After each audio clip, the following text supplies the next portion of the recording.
Rick mentioned that professionally I've worked for 24 years. In that time I've conducted perhaps a dozen impact assessments. When I say conducted, I mean that I've been part of a team with many different people over the course of anywhere between 3 months and as long as a year or more in conducting an impact assessment. By comparison, the process that I understand has taken place is absolutely woefully inadequate, and the report that was written on the environmental impact aspect of this project is among the least competent documents that I've ever seen written on that particular subject for a particular project.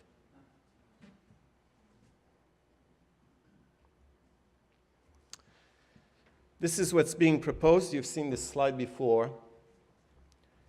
My focus is strictly on the environmental impacts of this project and on the environmental impacts that have been neglected in the Triton report and that are most pertinent to us here living on the coast.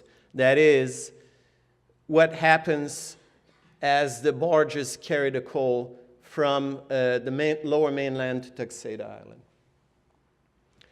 These barges, I presume, I haven't seen them, I haven't seen any barges carrying coal, but I presume that the same as the barges that carry wood chips that we see going up and down the coast, so there are one to several large barges that are topped with, I presume that'll be coal.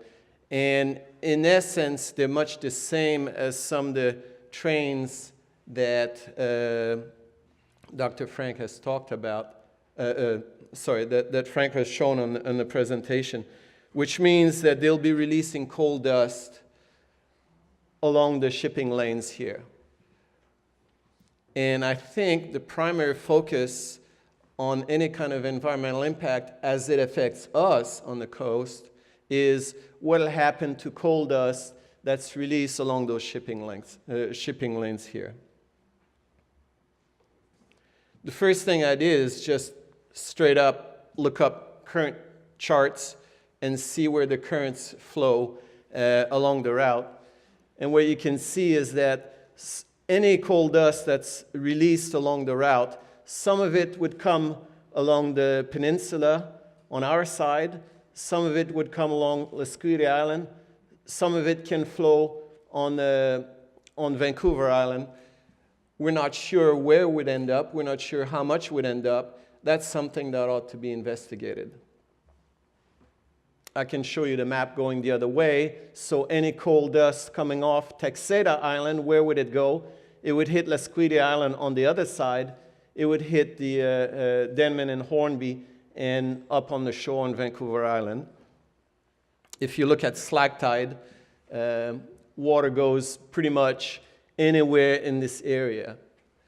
So in effect, the area that would be impacted by coal dust potentially is anywhere around Texada Island, including the Sechelt Peninsula on the east side, Vancouver Island on the west side, and all of the islands in between. I think that's important because they represent different marine environments, marine habitats for different species that could have impacts and eventually could impact us as well. What sort of potential impacts could occur? I'm only talking here about environmental impacts, and I'm ignoring climate change, even though it's a significant environmental impact. For the purpose of this talk here, all I'm talking about is what could possibly happen on the coast. So the coal dust that's released by these barges, and it's likely to be very substantial, would be deposited in those areas, in those communities, following the currents from where the dust is released to where it eventually ends up. The coal dust largely floats on water. Eventually some of it sinks in, So a fair bit of that dust would be deposited on shorelines. Some of it could sink in. When it's deposited on the shoreline, it depends on the tide, so it'll be anywhere in that between high tide and the low tide mark. Some of it will be deposited below that, even below the low tide mark. So for example, some of it could be deposited on kelp, where herring spawn. And one of the properties of the coal dust is that it sticks to wherever it is deposited, it sticks there. So if some of it is deposited on kelp, it's likely that the kelp will start accumulating that coal dust for as long as it remains in place. Now, I don't know how long-lived some of those kelp strands could be, but I can tell you that the proposed project is for years and years and years of shipping that material, meaning years and years and years of deposition of that coal dust, meaning that it'll accumulate over time over all those places where the coal dust is deposited. How much will be deposited during those years is something that ought to be looked at, but that has not been looked at. Will it have an impact on us? That has to be looked at, but has not been looked at.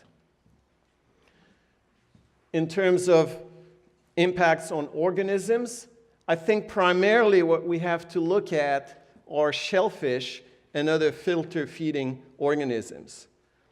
Because these filter feeders, basically they're set up to grab whatever small particles there are in the water column and bring them in and then digest away any of the organic material that's there. Well, coal dust is exactly the kind of stuff that they would be filtering away.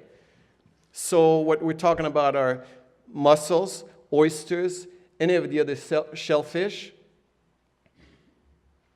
If you go back there, Fanny Bay is just around there. That's a well-known place where there are shellfish that are grown. What other places are there with oyster leases that might potentially be impacted? And then we have to ask the question, what's in coal dust that could potentially have an impact there? The other potential impact would be fish that are grown in open nets. I don't think that'll be as significant as it could be on shellfish, but still I pointed out there, that's something that should be looked at. And then another impact that I've inferred is, for example, the herring spawning on the kelp potentially could be impacted. Some other wildlife, marine organisms that ingest contaminants that are transferred through the food chain. Again, that's something that needs to be looked at and quantified, has been ignored. Oh, I'm watching that time in the dinger here, I'm worried. All right. I'm not going to go through the whole chemistry of coal, but I want to highlight one thing is that coal contains mercury. And mercury happens to enter the food chain and stay in the food chain more than just about any of the other toxicants that are present in coal dust. So mercury is really what we have to worry about. And if you're trying to sell oysters that have got mercury in their tissues, you got a problem on your hands.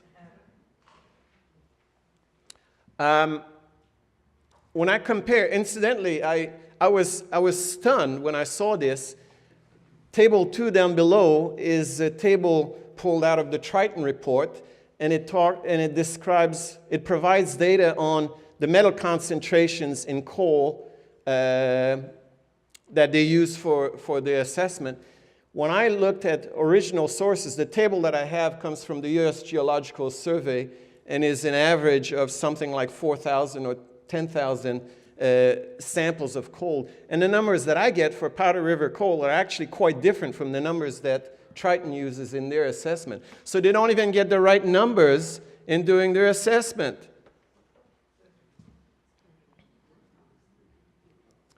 The methodology was also flawed. The methodology said, for example, on the table for mercury, since the concentrations of mercury are lower than the levels that are allowable for the sediment quality guidelines, we don't expect to be any effects of mercury, for example, based on that particular criterion. The flaw in that argument, number one, is that the number that they work with is incorrect. And number two, there's a bioaccumulation and biomagnification of the metal concentrations, meaning you start with 1, it builds to 3, it builds to 10, it builds to 20. It magnifies over time.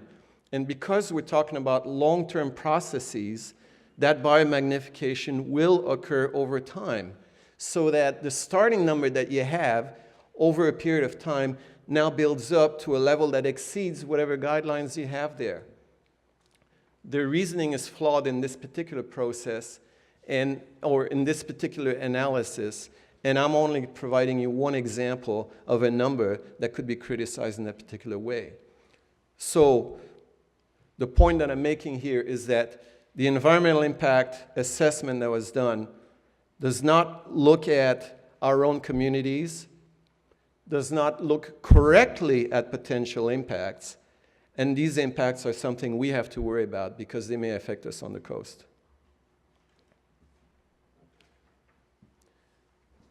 Now, I don't have any, how should I say it, thorough analysis of potential impacts, because that's something that takes a lot more than the few days and weeks that I've had to prepare for this. In fact, to do a proper analysis, you have to look at these things, you have to do modeling and simulations that will take months to carry out. The review that has been done in a matter of a few weeks. It's absolutely inadequate. And the proper way to arrive at the answers to some of those questions is to do a thorough, proper assessment of a potential environmental impacts. Sorry. And that brings me back to the very first slide that I had, which said, we are now getting scored as having some of the worst environmental protection ranking in the world. Why is that? This here is an example of why that is. Thank you.